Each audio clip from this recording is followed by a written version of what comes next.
the riparian and aquatic ecosystems of streams within the Lake George Park. This section has long been blank in the regulations, and it is time to protect our watersheds and our lake. Streams are highly evolved ecosystems with a variety of important biological, chemical, and physical processes. All three of those are vital. And water quality protection. Stream buffers are the most efficient mechanism and most economically viable for protecting stream corridors, ecological health, and for protecting the lake. Undisturbed forested corridors provide the best buffer. The Commission is proposing a 35-foot corridor along any DEC designated stream, requiring a property owner to maintain the 35-foot buffer along 70% of their frontage, but allowing them to remove 30% of the entire protective buffer. We are pleased that the Commission is revisiting this overdue action, and their intentions are right, but the extensive science evidence is clear the proposed approach falls short of what is needed. The 35-foot protective corridor will not provide long-term protection for the vital functions of stream networks. Although studies do show corridor widths of 30 to 100 feet can be effective at sediment removal.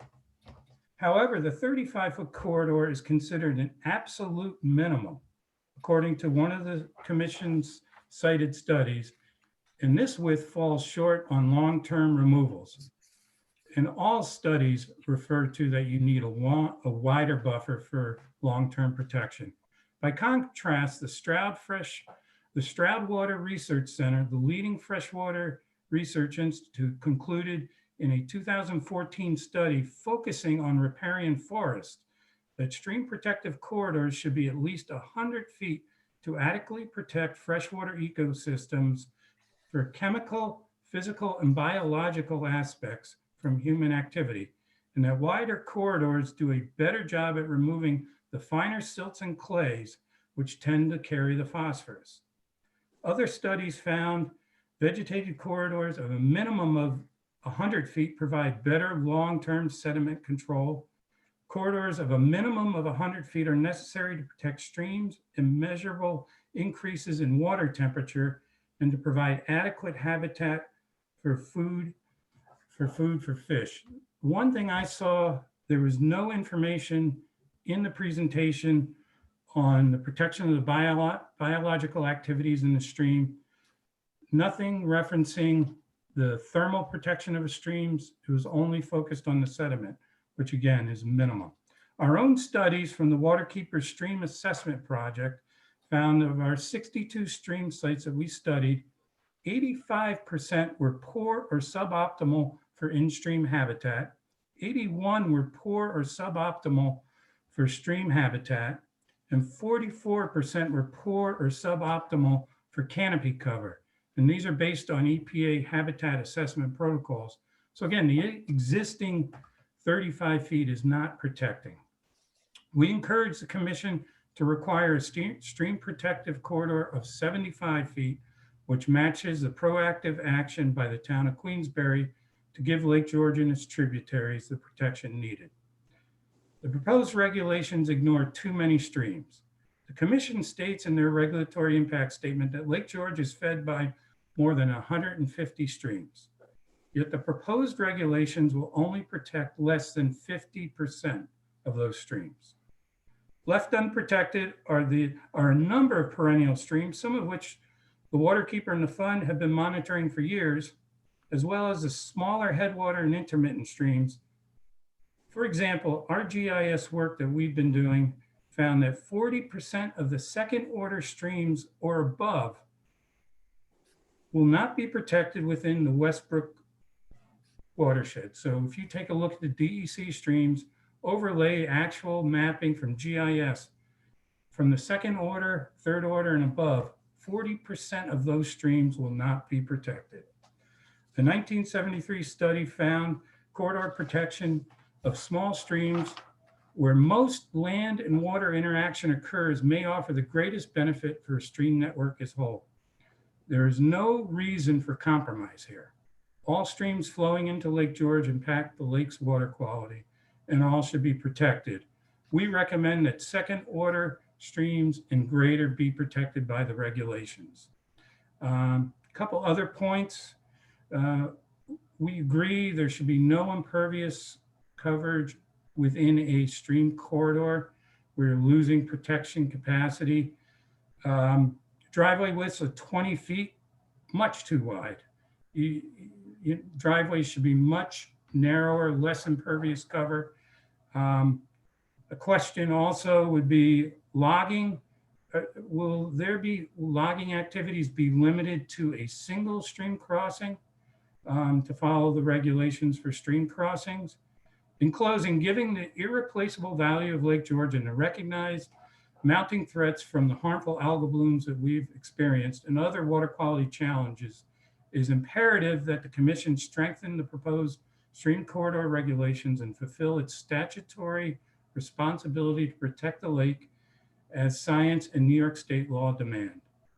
We still have a choice, and recognizing documented long-term trends, the Commission has an obligation to do what is necessary to protect Lake George to the greatest extent possible. When we protect our streams, we are protecting the lake and we're protecting our communities.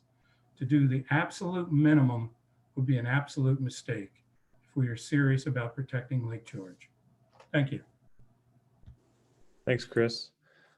Mr. Bartow, you were next if you're ready to go. Yep, thank you. Chairman Young, thank you, and commissioners, appreciate the opportunity to present our comments. We've worked with the commissioners and staff of Lake George Park Commission over the past 2 years in trying to reach a balance between protecting the terrestrial and aquatic ecosystems of Lake George while ensuring the access to timber and fiber within the privately owned forests of the basin. Regarding the proposed stream corridor management regulations under 6 NYCR Part 646-5, we appreciate the discussion and changes that we've worked with the Commission staff at the Department of Environmental Conservation, and with the SFPA staff and our members. I believe the changes that we have agreed to present a workable framework that benefits all parties. What we have seen though, however, some slight changes to those just in the past couple hours, which I have not had a full chance to read and take in some of the language and share with our members. So I'll do that over the next couple of days. But I'll give you the comments that I have based on the information we had with us on December 18th when we met with Dave Wick and Joe Thuane regarding some of our suggestions. So I'll go right into the specific regulations themselves. Regarding the 646-5.2 definitions in our December 18th meeting, it was clarified by Joe and Dave that the existing gravel year-round and winter frozen logging roads and log landings would be included in existing development under 646-5.2 item 2. We'd like to see that added into that definition there. They're pre-existing circumstances and should be grandfathered like other existing developments. Under exemptions for 646-5.4, we were pleased to see the addition of silviculture to the language on A7 involving agriculture and silviculture. And then under 646-5.5 for provisions relating specifically to agriculture or silviculture activity, I just want to highlight what we believe were the agreed upon language that was there. The first, that a notice of intent would be filed with the commission, that the project complies with the standards under 646-5.7 stream corridors. And I'll have something to that after I finish this list. Stream crossings have a DEC general permit for temporary bridges and culverts for logging activities. Except for stream crossings, no wood roads, skid trails, or log trails within the designated stream corridors. Note our suggested language under 646-5.2 for those existing log landings and roads. The number of crossings per site shall not exceed 1 per 1,000 feet of stream. We'd like to reflect that some variants that DEC may use in the general permit, there are certain instances when it may be preferable to have another crossing closer to avoid other extenuating impacts that could happen. So that's built into the DEC permit. We just want to make sure that if DEC decides to go that way and to mitigate other impacts, that flexibility would be reflected in the decisions. And lastly, that the project's in accord with the New York State BMPs for water quality.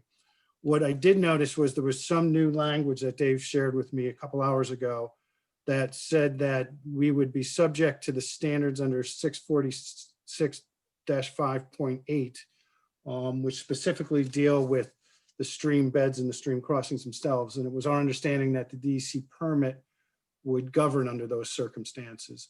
I think Dave clarified some of it in his presentation where he said that your standards for here would be incorporated and considered in DEC's review of the permit. If that's the case, that's fine. I just wasn't sure what that means, and I'll probably have to get you something more on that. Lastly, we agree with the local delegation. It's been clarified that those municipalities that currently have delegated authority would retain that delegated authority even with the stream crossing provisions. And finally, that the notice of intent, as we saw back in September, would be amended specifically to deal with questions 10, 11, and 12 to reflect this agreed upon language. Again, I thank you for the opportunity to provide our comments today, and I'm happy to answer any questions that you may have.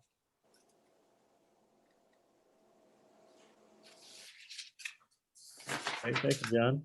Walt Lender, I have you as next. Okay, thank you, Justin. Just wanted to agree with many of the comments that we heard along the way here. There have been very good points made, but I just want to point out that we currently have no watershed-wide protections at all for streams, nothing that's consistent across the entire watershed.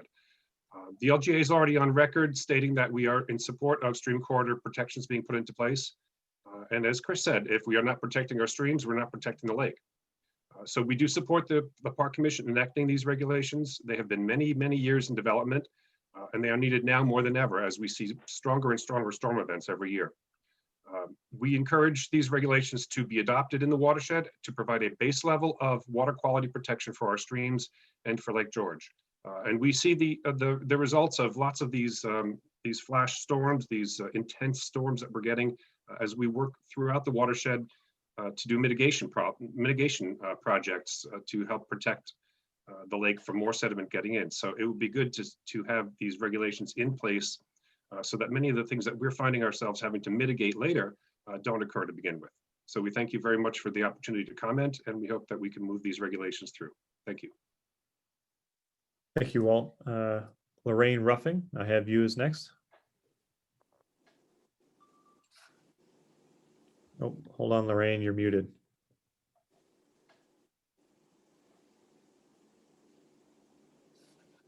Okay, I think that should do it. Okay. Good evening, Chairman Young and Park Commissioners.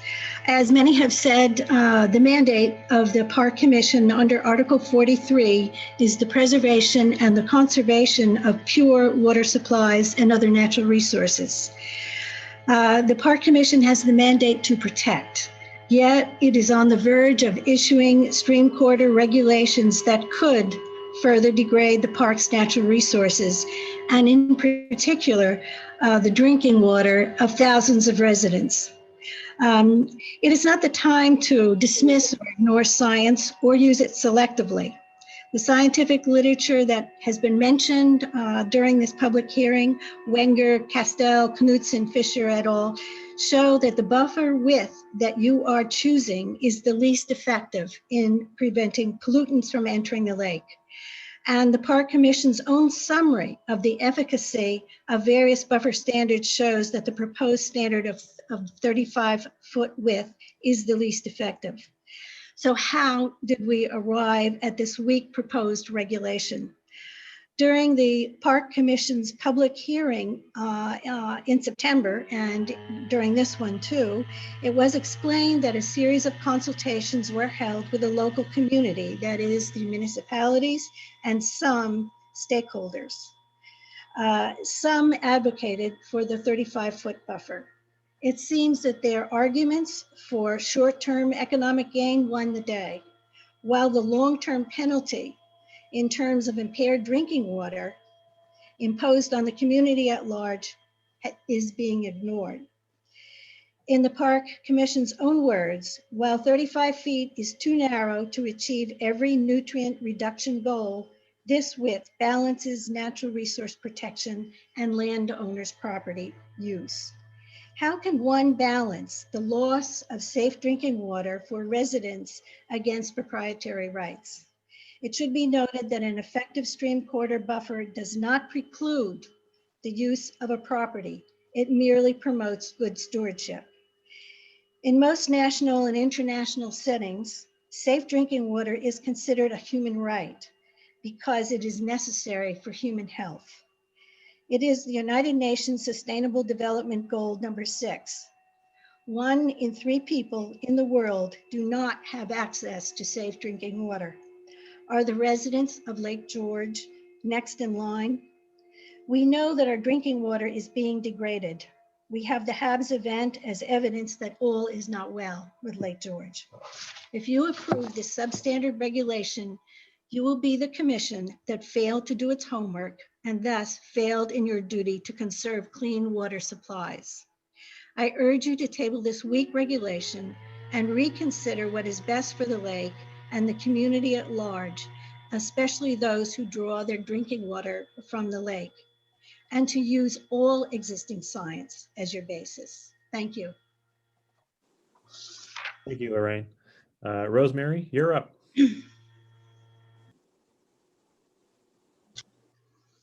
Thank you. And the Lake Stewardship Group of Cloverdale applauds you, Chairman Young, and the park commissioners for moving forward with the stream regs. It's important to do this before Lake George goes to have in a handcart. I'm sorry I added that. We appreciate the time and effort that created this draft and the people who were involved in working on it. We've reviewed the draft on your website, and we do have a few concerns. 1, 35 feet is not 100 feet. 2, climate resilience. 3, a concern about unregulated temporary stream crossings, which I learned a little about at this Zoom meeting.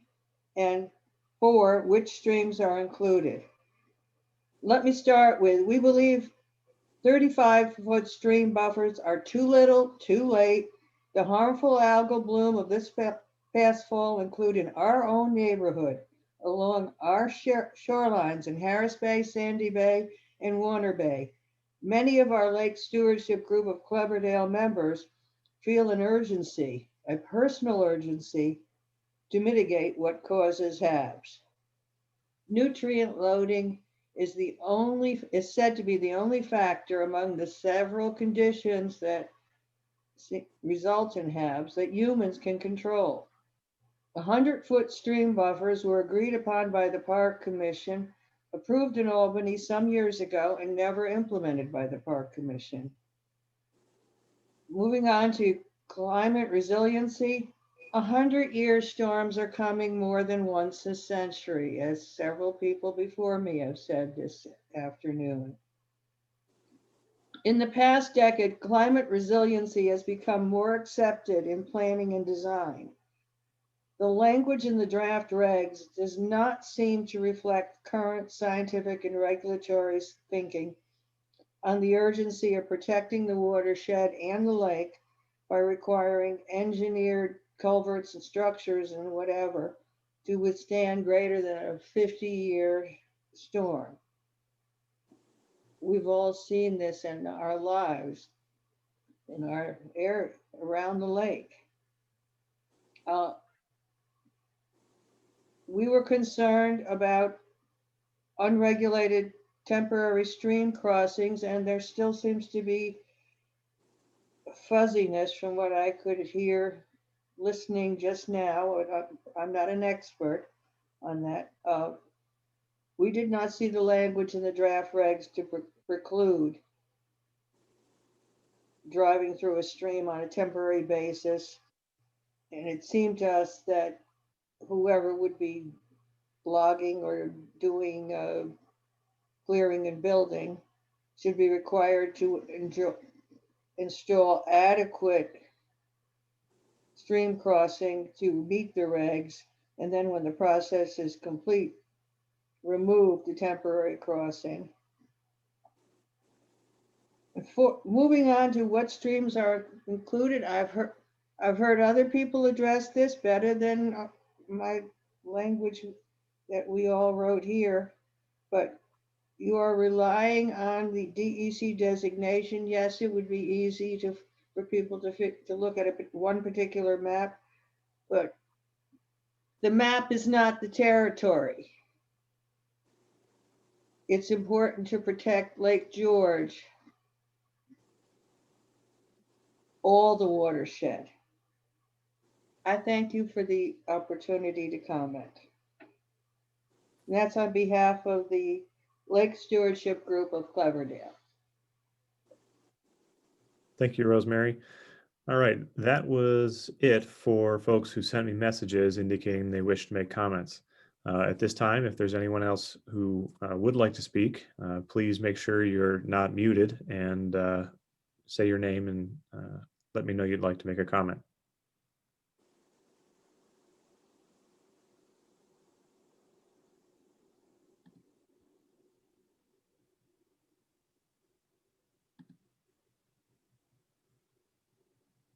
I guess we're done with public comments. I think that does it, Justin. I want to thank everyone for their effort that they put into this. From the beginning, Ken Parker, I want to congratulate him for doing a super job as a chairman of the ad hoc committee. And I appreciate the input from people that have raised comments today concerning this.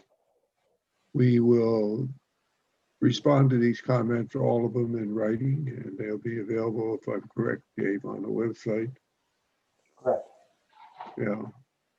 And with that, I have nothing further to add except to thank everyone for attending today, and I appreciate your interest in Lake George and what we're doing to try to preserve it. Thank you very much. Okay. Okay. We are adjourned. No, can I say something, please? Well, it's a little late, but go ahead. Well, I didn't realize I wasn't unmuted. It took me a second there. I'm on a different computer than I usually use, Bruce. But I don't know if this is appropriate, but I don't know why it wouldn't be.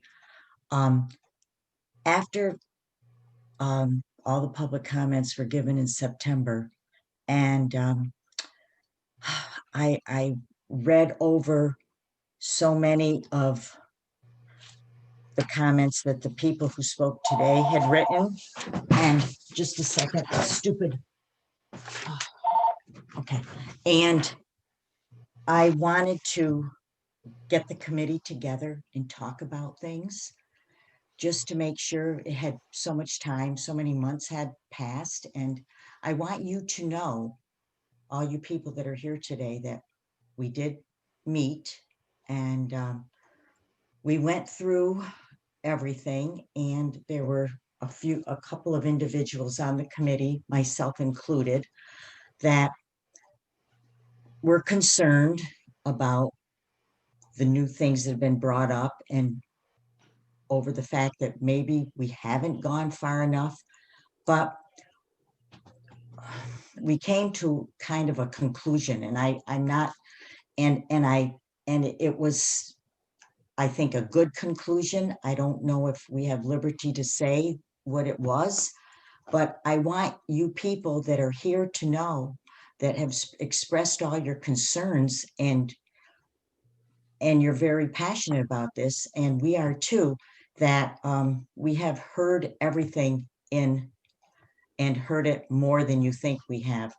But at this time, and the fact that 4 years has gone by, I don't know what's going to be able to happen. But I just want you to know that we did take the extra time to meet and go through everything again. Thank you, Kathy. Chairman. With that, I'll call for an adjournment. Okay. All commissioners in favor of adjournment, raise your hand. Fine, we're adjourned. Thank you very much, ladies and gentlemen. Okay. Thanks, everybody. Take care.